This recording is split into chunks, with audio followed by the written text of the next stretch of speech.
ప్రజలారా, మా YouTube channel, నా పేరు రాజు. నరేంద్ర మోడీ గారు ఆంధ్రప్రదేశ్కు వస్తున్నారండి. ఎందుకు వస్తున్నారు ఏమనేది విషయాలు తెలుసుకునే ముందు నా ఛానల్ను సబ్స్క్రైబ్ చేయని వాళ్ళు ఉంటే దయవుంచి సబ్స్క్రైబ్ చేసుకోండి, నా వీడియోను లైక్ చేయండి. ఇంకా చూసుకుంటే నరేంద్ర మోడీ గారు మన దేశానికి ఒక ఉక్కు మనిషి లాంటి వాడు. ఎందుకంటే త్రీ టైమ్స్ ప్రధానమంత్రిగా నరేంద్ర మోడీ గారు, గుజరాత్ ముఖ్యమంత్రిగా 3 టైమ్స్ చేశారు. నరేంద్ర మోడీ గారి యొక్క పనితీరు చూస్తూ ఉంటే ప్రపంచం మొత్తం కూడా భారతదేశం వైపు చూస్తుంది. అట్లాంటి నరేంద్ర మోడీ గారు ఆంధ్రప్రదేశ్కు రావడం కూడా చాలా గర్వకారణం. ఎందుకంటే మొన్ననే గూగుల్ విశాఖపట్నం రావడం, ప్రపంచం మొత్తం మన ఆంధ్ర వైపు చూడడం, అట్లాగే ఇప్పుడు నరేంద్ర మోడీ గారు కర్నూలు జిల్లాకు రావడం, మళ్ళీ దేశమంతా కూడా మన ఆంధ్ర వైపు చూస్తున్నారు. ఎందుకు మన నరేంద్ర మోడీ గారి యొక్క పరిస్థితి చూసుకుంటే ఆయన GST 2.0 సంబరం. ఎందుకంటే GST తగ్గించడం వల్ల పేద ప్రజల్లో చాలా ఉత్సాహం వచ్చింది. అట్లాంటి దాని మీద మన నరేంద్ర మోడీ గారు కర్నూలు జిల్లాకు వస్తున్నారు. ఎందుకంటే మన నరేంద్ర మోడీ గారు కర్నూలు జిల్లాకు వస్తున్నారు అంటే అక్కడ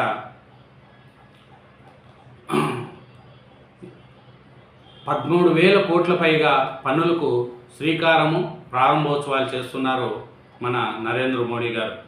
నరేంద్ర మోడీ గారు ఇంకా ఏం చేస్తున్నారు ఏమనేది ఒకసారి చూసుకుంటే పరిస్థితి ఇంకా డెవలప్మెంట్ ఆంధ్రాకు సహకరిస్తున్నారు.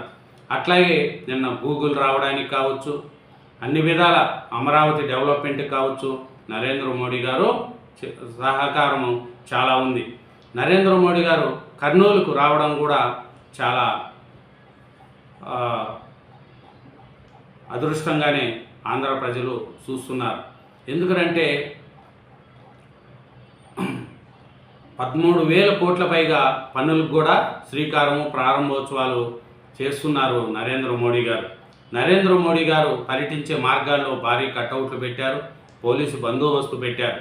ఏమరంటే నరేంద్ర మోడీ గారు వచ్చి డ్రోన్ సిటీకి ప్రధాని శంకుస్థాపన, శ్రీశైలం మల్లన్న బ్రహ్మరాంబకు పూజలు, GST 2.0పై కర్నూలులో సభ, ప్రధాన పర్యటనకు సర్వసిద్ధం.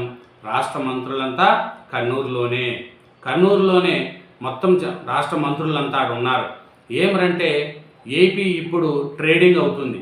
ఎట్లా అవుతుందంటే మంగళవారం గూగుల్తో ఒప్పందంతో జాతీయ అంతర్జాతీయ స్థాయిని దృష్టిని ఆకర్షించింది.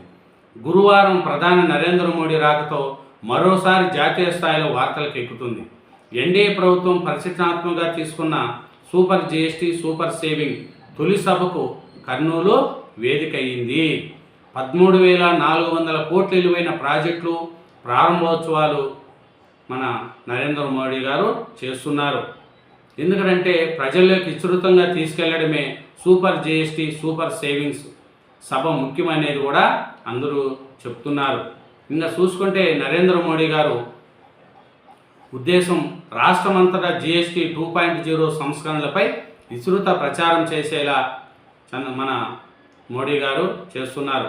ఎందుకంటే నరేంద్ర మోడీ గారు పరిస్థితి చూసుకుంటే ప్రధాని మోడీ తొలుత శ్రీశైలానికి చేరుకొని జ్యోతిర్లింగం, శక్తిపీఠ క్షేత్రాలు దర్శించుకుంటారు. శివాజీ స్ఫూర్తి కేంద్రాన్ని సందర్శిస్తారు. అక్కడ నుంచి ప్రత్యేక హెలికాప్టర్లో కర్నూలు నగరంలోని రాగమయూర్ గ్రీన్ హిల్స్లో ఏర్పాటు చేసిన హెలిప్యాడ్కు చేరుకుంటారు.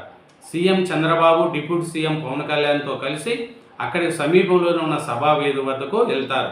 రాష్ట్ర ప్రభుత్వం ప్రతిష్టాత్మకంగా నిర్మించిన డ్రోన్ సిటీకి మోడీ శంకుస్థాపన చేస్తారు. దీంతోపాటు 13,000 కోట్ల పైగా విలువైన వివిధ ప్రాజెక్టులకు శంకుస్థాపన, ప్రారంభోత్సవాలు చేస్తారు. అనంతరం సూపర్ GST సూపర్ సేవింగ్ సభలో పాల్గొంటారు. GST 2.0 సంస్కరణలు, ఫలాలు, ప్రయోజనాలను వివరిస్తారు. మొత్తంగా 6.5 గంటల పాటు మోడీ గారి పర్యటన ఉంటుందనేది కూడా మనకు తెలుస్తుంది. ప్రధాని మోడీ కర్నూలు శ్రీశైలం పర్యటన ఏర్పాట్లపై సీఎం చంద్రబాబు బుధవారం మంత్రులు, కర్నూలు, నంద్యాల ఎంపీలు, ఎమ్మెల్సీలు, ఎమ్మెల్యేలు, అధికారులతో వీడియో కాన్ఫరెన్స్ ద్వారా సమీక్షించారు. గూగుల్ ప్రాజెక్టు రాష్ట్రానికి రావడంలో ప్రధాని మోడీ చొరవ ఎంతో ఉంది. ఈ సమయంలో జరుగుతున్న పర్యటనలు దిగ్విజయం చేసి కృతజ్ఞత చోటు చేసుకోవాలనే బాధ్యత మనపై ఉందనేది కూడా చంద్రబాబు నాయుడు గారు చెప్తున్నారు. ఇంకా చూసుకుంటే మన నరేంద్ర మోడీ గారు కర్నూలు జిల్లా ఊరకొల్ల మండలం గుట్టపాడు వద్ద 350 ఎకరాల్లో డ్రోన్ సిటీ తొలిదశను చేపట్టాలని రాష్ట్ర డ్రోన్ కార్పొరేషన్ నిర్ణయించింది. ఇంకా చూసుకుంటే దీని ద్వారా 1000 కోట్లు పెట్టుబడులు వస్తాయని కూడా అధికారులు చెప్తున్నారు. ఏటా 3000 కోట్ల మేర ఆదాయం వస్తుందని కూడా, డ్రోన్ సిటీ నుంచి దాదాపు 1000 కోట్ల పైగా ఎగుమతులు ఉంటాయని కూడా వివరించారు. 15,000 మందికి పరోక్షంగా 25,000 మందికి ఉద్యోగ అవకాశం, ప్రత్యక్షంగా 15,000 మందికి, పరోక్షంగా 25,000 మందికి ఉద్యోగాలు వస్తాయనేది కూడా తెలుస్తుంది. మన నరేంద్ర మోడీ గారు 7:50 ఢిల్లీ విమానాశ్రయం నుంచి విమానంలో బయలుదేరతాడు. ఉదయం 10:20కి కర్నూలు ఓరవకల్లు విమానాశ్రయానికి చేరుకుంటారు. 10:25 నుంచి హెలికాప్టర్లో బయలుదేరి శ్రీశైలం సమీపంలోని హెలిప్యాడ్కు చేరుకుంటాడు. 11 గంటలకు రోడ్డు మార్గంలో శ్రీశైలంలోని బ్రహ్మరాంబ అతిథి గృహాన్ని చేరుకొని కొద్దిసేపు విరామం తీసుకుంటారు. 11:45 శ్రీశైలం ప్రధాని ఆలయానికి చేరుకొని బ్రహ్మరాంబ మల్లికార్జున స్వామికి ప్రత్యేక పూజలు చేస్తారు. శివాజీ స్ఫూర్తి కేంద్రాన్ని సందర్శిస్తారు. 1:35కు హెలికాప్టర్లో కర్నూలుకు బయలుదేరతాడు. 2:20 కర్నూలు నగర శివారులో గ్రీన్ హిల్స్లో సభా ప్రాంగణం సమీపంలో ఏర్పాటు చేసిన హెలిప్యాడ్కు చేరుకుంటారు. 2:30 నుంచి 4:05 వరకు అభివృద్ధి పనులకు శంకుస్థాపన బహిరంగ సభలో పాల్గొంటాడు.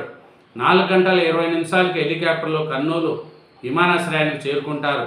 4:45 విమానంలో ఢిల్లీకి బయలుదేరిపోతాడు మన ప్రధానమంత్రి నరేంద్ర మోడీ గారు. ఎందుకంటే దీన్ని మన రాష్ట్ర ప్రభుత్వం కూడా చాలా ఏర్పాట్లు చేసింది. మొత్తం 450 ఎకరాల్లో స్థలంలో సభకు ఏర్పాట్లు చేశారు. 40 ఎకరాల్లో 3 పెద్ద టెంట్లు, 13,429 కోట్ల ప్రాజెక్టులకు ప్రారంభోత్సవాలు, శంకుస్థాపనలు, తొలుత శ్రీశైలం మల్లన్న దర్శనం. ఎందుకంటే ఈ కార్యక్రమంలో ప్రధానితో పాటు ముఖ్యమంత్రి చంద్రబాబు, ఉప ముఖ్యమంత్రి పవన్ కళ్యాణ్, మంత్రి లోకేష్ మాట్లాడనున్నారు. మంత్రి టీజీ భరత్ స్వాగత ఉపన్యాసం చేస్తారు. ఈ మీటింగ్కు సీఎం చంద్రబాబు గారు, ఉప ముఖ్యమంత్రి పవన్ కళ్యాణ్ గారు ప్రత్యేక ఆకర్షణగా నిలుస్తారు.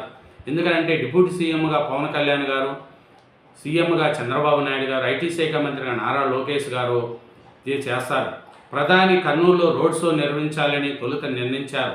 తర్వాత దాన్ని బహిరంగ సభగా మార్చారు.